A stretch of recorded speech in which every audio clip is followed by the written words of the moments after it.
Il y a un frère, il m'a dit, je comprends pas pourquoi faut qu'on aille au restaurant. C'est bon, on mange à la maison. En plus, ma femme cuisine bien. Ah ouais, mais non. Quand tu vas au restaurant, frère, c'est pas que de la bouffe. Toi, tu vois que la bouffe quand tu vas au restaurant. Mais machallah, quelle vision extrême, quel raffinement. Mais quand tu sors ta femme au restaurant, tu la sors de la maison, tu l'amènes dehors, elle est contente, elle se sent importante. Et puis c'est un moment d'intimité, tu peux parler, tu la regardes dans les yeux. Elle te regarde, oh, subhanallah al-azim, d'où tu sors? Homme de Cro-Magnon, là, homme des cavernes. Quand même, subhanallah al-azim. Et il me parle d'économie.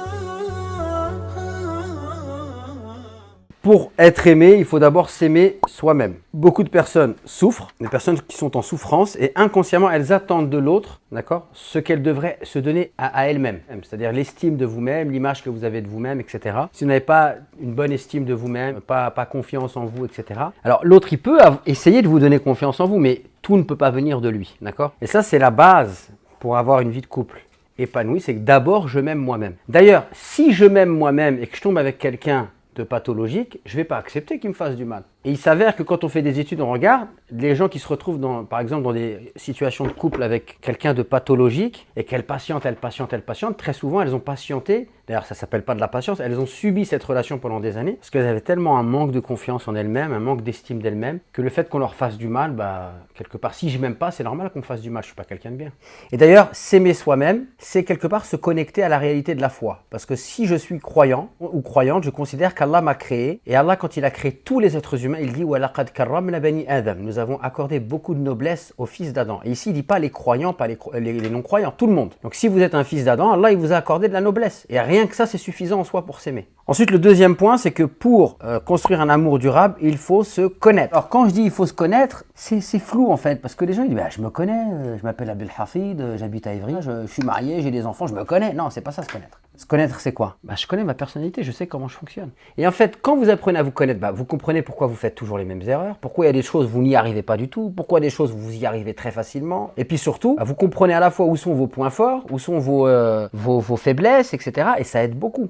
Et même après, dans la vie de couple, par exemple, des reproches que mon épouse va me faire, je peux les comprendre quand je me connais. Vous comprenez ce que je veux dire? Donc c'est essentiel. Et puis si elle aussi, elle se connaît, dans notre relation, de par ta personnalité et de par la mienne, sur ça on est en décalage et sur ça on est en phase. Et c'est pas grave si on est en décalage sur ça. Moi je vais essayer de développer des compétences. Et c'est là que la vie de couple elle est merveilleuse, parce que du coup, moi je vais devoir apprendre quelque chose qui va m'être enseigné par ma femme. Et puis moi aussi, je vais apprendre quelque chose à ma femme, de par ma personnalité, parce que sa personnalité, c'est simplement des choses que j'arrive à faire, des choses que j'arrive moins à faire. D'ailleurs, la connaissance de soi, ça mène vers Dieu. Allah Azza wa Jalla dit dans le Coran Sanurihim ayatina fil afaq wa fi anfusihim hatta yatabayyana lahum annahu al-haq. Nous leur montrerons nos signes, donc les signes de la grandeur d'Allah, dans l'horizon et en eux-mêmes, jusqu'à ce qu'ils soient persuadés que ce soit la vérité. Donc c'est-à-dire apprendre à se connaître dans son fort intérieur, c'est une voie qui mène vers la reconnaissance de Dieu. Et d'ailleurs, l'imam Ibn al-Qayyim, dans son célèbre ouvrage Al-Fawaid, il a un chapitre qu'il a intitulé Celui qui ne connaît pas son âme ne connaît pas son Seigneur. Alors ensuite, la complémentarité plus que la ressemblance. Quand un homme et une femme, ils sont différents mais ils sont complémentaires, en fait, ils deviennent forts, ils deviennent une source d'enrichissement mutuel l'un pour l'autre.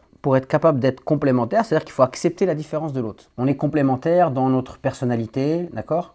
Maintenant, le fait qu'on regarde dans le même sens, oui, bien sûr, c'est nécessaire. Non, la complémentarité, c'est plus en termes de personnalité, en termes de compétences, en termes de... Voilà, où est-ce que c'est dans ce cadre-là. Par contre, pour se marier, c'est un projet commun. Ça veut dire qu'on partage un idéal de vie commun. Sinon, là, c'est pas possible. Moi, j'ai un ami à moi, c'est un boxeur. Personne parle avec lui. Depuis tout petit, hein.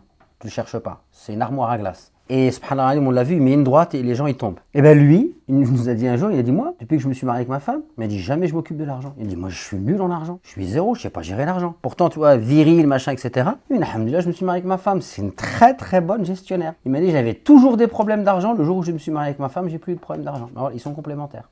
Et lui, il n'a pas fait le bête. Il n'a pas dit non, c'est un homme, gère l'argent. Non, il travaille, sa femme ne travaille pas. Elle a tout, carte bleue, machin, c'est elle qui fait. Lui, il fait rien, il accepte. Parce qu'il dit, moi, je ne sais pas gérer. Alors, accepter son partenaire et ne pas chercher à le façonner tel que l'on souhaite, ça, c'est un problème. En fait, quand vous vous mariez avec quelqu'un, il a une personnalité, etc. Si vous voulez le façonner à votre image, ça ne marche pas. Donc, ça veut dire qu'il faut accepter la personne telle qu'elle est. Par exemple, un homme qui va faire des démonstrations de son amour. Mais il va le faire à sa façon à lui. Il va être maladroit, je ne sais pas moi. Mais la femme, elle attend d'une manière.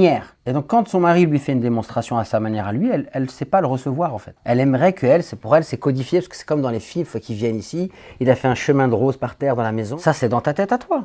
Accepte aussi de voir lui, avec sa maladresse, peu importe. D'ailleurs, ça peut être très touchant quand vous sentez que quelqu'un, pour vous, il fait des efforts, alors qu'en plus, c'est pas du tout son univers, etc. Donc pour être épanoui dans mon couple, il faut que je sois épanoui en dehors. Ça, c'est un problème. La femme se marie, elle se dit, voilà, je vais être femme au foyer, je vais rester. Et du coup, sa vie, c'est son mari. Elle fait rien en dehors. Alors que peut-être auparavant, elle allait à la fac, elle faisait des choses, etc.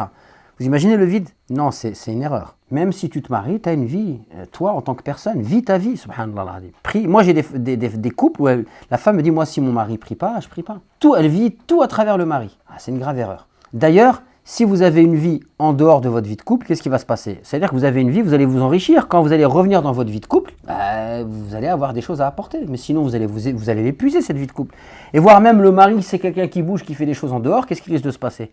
Il va se sentir étouffé, lui. Donc c'est bien que la femme, elle n'existe pas uniquement à travers son mari, elle existe d'abord elle-même, en tant que personne. Elle fait des choses, etc. Et puis, elle a aussi sa vie de couple, qui est quelque chose, bien sûr, d'important dans sa vie. Mais voilà, elle vit. Également, pas de tabou entre nous. Et notamment tout ce qui tourne autour de la sexualité. Donc pas de tabou, c'est bien de parler des choses, de mettre les choses sur la table. La sexualité, c'est quelque chose, ça peut fonctionner, ça peut ne pas fonctionner. C'est un sujet comme un autre, il faut en parler. Il y a des femmes parfois qui peuvent vivre une sexualité difficile, parce que c'est douloureux, elles n'en parlent pas, d'accord? Ou alors elle n'est pas épanouie, elle dit rien, elle souffre en silence, et puis un jour, hop, adultère. Ou alors pareil pour le mari. Pourquoi? Parce qu'on refuse d'en parler. Et on souffre, et on se retrouve dans des situations catastrophiques. Par contre, parler de tout, il faut apprendre à en parler.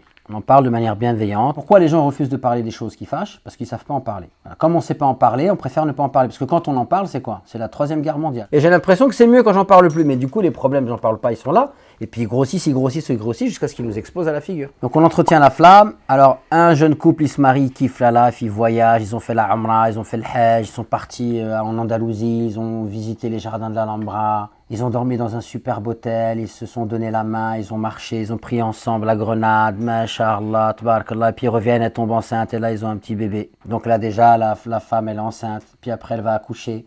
Donc pendant au minimum 40 jours, peut-être ils vont pas avoir de rapport. Pendant la grossesse, déjà la grossesse ça a changé un petit peu. Au début, la femme, elle supportait pas son mari dans la grossesse, il sentait mauvais. Et puis après, du coup, cette vie sensuelle, sentimentale qu'ils avaient au début, avec l'arrivée de l'enfant, ça y est, ça change. Et puis la mère, c'est la première fois qu'elle expérimente la maternité. Elle est comme ça avec son bébé tout le temps. Elle veut fusionner avec lui, elle le ramène dans le lit et tout, etc. Donc là, non, c'est extrêmement important. Tout au long de la vie de couple, on cherche toujours à entretenir la flamme. C'est extrêmement important, d'accord? Donc des moments sensuels, romantiques dans le bon sens du terme, etc. Ça fait partie d'une stratégie à mettre en place pour avoir une bonne vie de couple. Il y a un frère, il m'a dit, je comprends pas pourquoi faut qu'on aille au restaurant. C'est bon, on mange à la maison. En plus, ma femme elle cuisine bien. Bah ouais, mais non. Quand tu vas au restaurant, frère, c'est pas que de la bouffe. Toi, tu vois que la bouffe quand tu vas au restaurant. Mais machallah, quelle vision extrême, quel raffinement. Mais quand tu sors ta femme au restaurant, tu la sors de la maison, tu la mènes dehors, elle est contente, elle se sent importante, et puis c'est un moment d'intimité, tu peux parler, tu la regardes dans les yeux, elle te regarde, oh, subhanallah al-adim, d'où tu sors? Homme de Cro-Magnon, là, homme des cavernes. Quand même, subhanallah al-adim. Et il me parle d'économie. Donc non, c'est extrêmement important. Donc on s'intéresse l'un à l'autre et on se soutient, d'accord? Donc c'est-à-dire que par exemple, la femme, elle peut faire des choses d'un point de vue professionnel, par exemple, puis l'homme, eh ben voilà, je m'intéresse à ce que ma femme fait, à ce qu'elle produit, etc. Puis je la valorise dans son travail, elle me valorise dans mon travail, on échange. Elle me partage par exemple son univers qui n'est pas le mien, et puis moi je lui partage des choses de mon univers qui n'est pas le sien. Et ça c'est extrêmement intéressant, c'est extrêmement important que ça puisse se produire dans un couple. Également, l'amour demande un investissement intense et continu, ça c'est un gros problème. Beaucoup en fait ils pensent que je me marie, en fait il faut que je trouve la bonne personne. Une fois que je l'ai trouvée, on est en train de kiffer, puis on se marie. Et une fois qu'on se marie, tout va rouler. Tout va couler de source. Ben non, c'est faux. Une fois que tu te maries, tout commence. Et c'est un combat de tous les instants pour que la vie de couple, elle fonctionne. C'est un investissement, tu dois t'investir. C'est jamais acquis en fait. Donc c'est un investissement, tu t'investis du temps, de l'énergie, de l'attention, Il n'y a rien qui coule de source, il y a tout à construire. Tu es dans un chantier, une fois que tu es marié, il y a tout à construire. C'est un investissement continu en fait le mariage. Donc ça c'est extrêmement important à comprendre. Et ça va un peu dans le même sens, l'amour se cultive au quotidien par des mots doux et des petites attentions. D'accord, du savoir-vivre. Comme j'ai dit, man kana sahlan layyinan, le fait d'être agréable à vivre, doux, de ne pas dramatiser les choses, etc.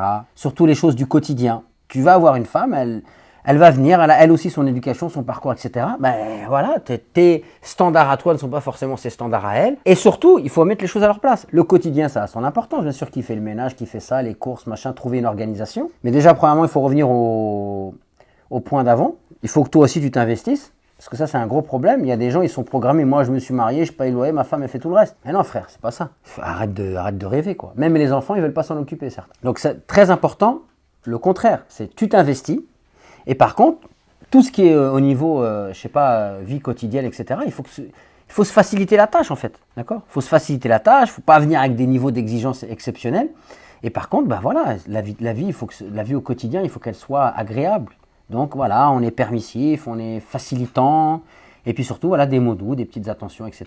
Tu vois que ta femme, elle est stressée pour un truc, bah, tu l'aides, tout simplement. Et c'est comme ça que ça va on va augmenter l'amour dans le couple.